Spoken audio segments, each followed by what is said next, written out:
इथं थोडीशी वाकडी शिलाई गेली की जरा थोडीशी गोलाईमध्ये ठेवते.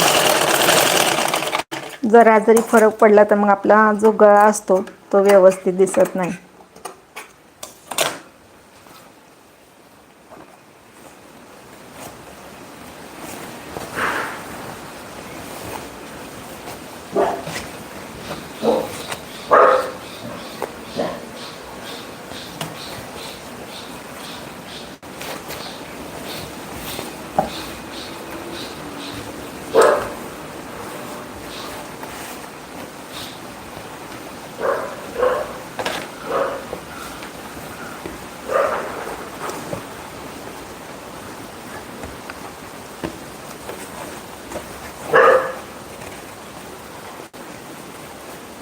आता ही शिलाई मारताना थोडंसं आपल्याला कपडा खेचावा लागणार आहे, नाहीतर ही जी आहे नाहीतर इथं फुगा येतो.